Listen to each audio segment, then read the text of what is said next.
together. So blend is all three of our dry products. It builds microbiological life in the soil. It is microbes. It has beneficial bacteria, fungi, protozoa, food for microbes, and attractants for microbes. It really represents everything you need to change everything about soil that's not good. It'll change an alkaline soil to one that's not alkaline. It'll change an acid soil to one that's not acid. It'll allow plants to uptake nutrients more effectively. It'll change sandy soil to one that retains moisture better. It'll change hard soil to one that has a better exchange of air and water and that you can put a shovel into better. So it represents everything there is about fundamentally changing soil. The whole purpose of blend is to engage the soil food web. In other words, to get nature's processes all working together with the plants that are in your planting area to improve soil and to allow plants to resist pests and diseases, because it's microbes in the soil that is nature's mechanisms to make sure plants don't get sick. And one thing that we like to do at the very end is to apply an application of our John and Bob's products, which addresses the most important part of gardening, and that's the health of the soil.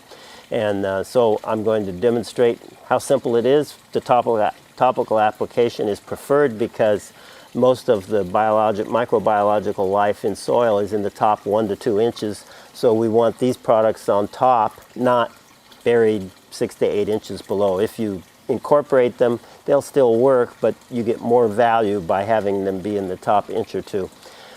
So we're going to show how I apply the 3 dry products, and then I'll give you an example of how easy to apply the penetrate is. And it's not clear on the labels, but I prefer to apply the penetrate after the 3 dry products because the penetrate has live bacteria in it, and we don't want that bacteria to be disturbed once you apply it. So we apply the penetrate last and then step away from the garden for a day or two so that it has an opportunity to become established and form the colonies that we want to form. The process of applying our John and Bob's products are very simple, and what we've done is mix several of them together to make it as simple as possible. They're all available individually on the website, and if you buy them individually, they have different application rates. So if we mix them together, then it's a much heavier application rate. And there's a couple of ways you can do it. You can throw it everywhere like I am. You can do it by hand like this, or you can use a whirlybird spreader. If you use a whirlybird spreader, obviously you're going to get it in some areas, maybe like where there's, in this case, pea gravel or something where you don't need it as much, which is fine. It doesn't hurt anything. It won't stain anything. The iron in it is a non-staining iron, which is unique. So we mixed the 3 products together in this blend. You can just apply around each individual plant, and if you did that of the blend, you'd probably use 1 to 2 cups. If you're just throwing it everywhere and you're going to try to change the soil everywhere, including around the plants and in between the plants, then you do it at about 12 to 15 pounds per 1,000 square feet for the blend. And so right now I'm just applying it everywhere. And doing a simple topical application. It's fantastic for roses. You see some, these are a low ground cover rose that you don't need to take special care of, and excellent for roses, actually excellent for everything, but particularly effective on roses. This is a large transplanted Japanese Aurelia that was in the pot too long. You can see it's a little bit chlorotic, so we'll put a little bit of extra around that, and we'll encourage that to get some, to improve the color real quickly.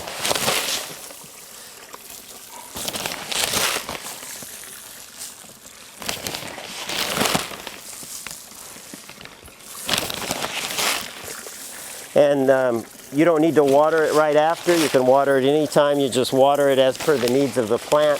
With a traditional type of fertilizer, you'd have to make sure you didn't burn anything. On a day like today where it's going to be 100 degrees, it would be easy to damage plants. The neat thing about this is You can apply this when it's 100 degrees or 50 degrees, and you're not going to cause any damage at all to anything, even if you don't water it in right away. You can wait a while and just water the plants as per their needs. So are we ready to fertilize the pot? Let me get this, these rooster boxwood first.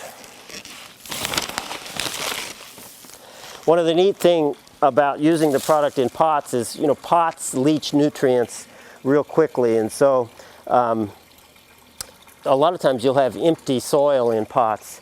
By using our products, it completely invigorates all of the soil and makes it so that the plant is always well fed. Plus, not in this case, this is permanent, but if you grow vegetables in pots, you might have heard that, you know, if you grow tomatoes in pots, you have to completely reduce the potting soil because completely replace the potting soil because it depletes the soil of all its nutrients that vegetables like tomatoes are heavy feeders. The neat thing about using our blend in pots where you're growing food is you don't need to replace the potting soil.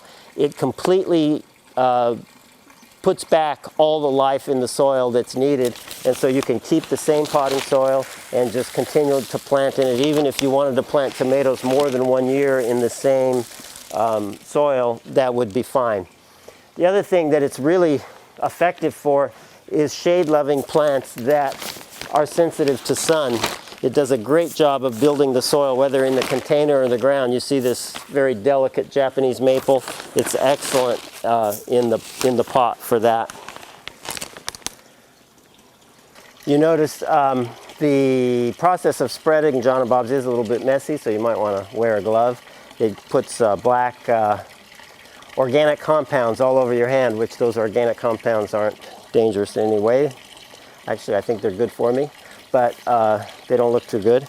We're done with the dry product, and now we're going to spray the penetrate, which the inclination might be to spray the penetrate first, and that is possible, particularly if you're trying to make the soil softer so that you can work in it. That is a legitimate thing to do, to spray penetrate first, let it work for a day or two, and then do your digging, and it does impact diggability of soil. If you did that, we would prefer that you also spray the penetrate last, because the long-term effects of bacteria require that they get not only that initial inoculation, but that they get established, and they'll get established better if we're not in the soil digging and messing up the bacteria that we just applied. So we like to do that. One of the last things is we'll apply the penetrate right over the top of everything. Penetrate is two different bottles. One has bacteria, many strains of beneficial bacteria, and the other has food for the bacteria, and the food is kelp and saponin and humic acid. And we keep them separate because we don't want the bacteria to eat the food in a container. We want that to happen in the soil, and then kind of magic follows after that.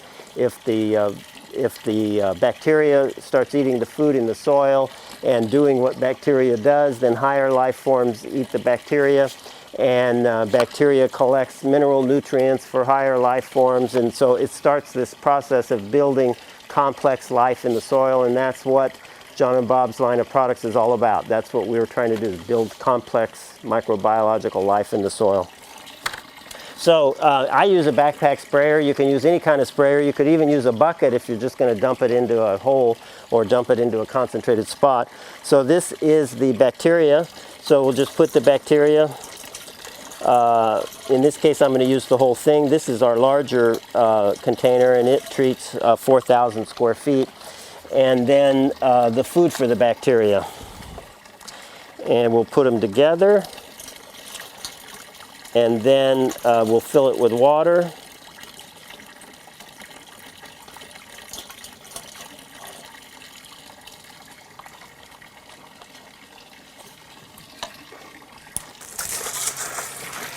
Okay, so in the case of the 32 ounces, it says on there that for 32 ounces you mix it in 4 gallons of water and cover 4,000 square feet. But you could mix it in less water or more water. You could mix it in 10 gallons of water if you want.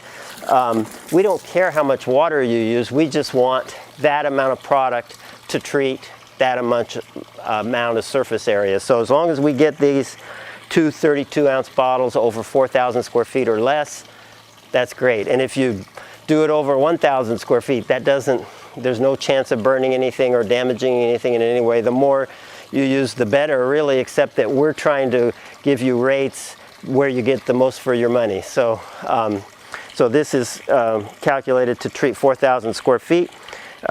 We mixed some water in there, and then we will spray it over. It's great for leaves and plants. It's actually excellent fertilizer also, but we're marketing it more as a product to change the soil. And so we're going to concentrate on the soil, but we'll spray it on the plants too. We'll spray it over the top of the turf. You could spray it right underneath the turf before you lay it. That's excellent also. You might start to get the idea that there's nothing real delicate or precise about the process of applying these products, and that's what makes them so good for home gardeners, is that really in almost any way you apply them, they're going to work. There's ways that we would prefer you apply it, and that's what I'm attempting to talk about right now. Okay, so I'm spraying the penetrate out of my backpack sprayer, and it's not a real soaking that we're providing the soil. We're just kind of going over everything once. It's a very light application, and we get it, as I said, we get it on the plants, and that's good for plants.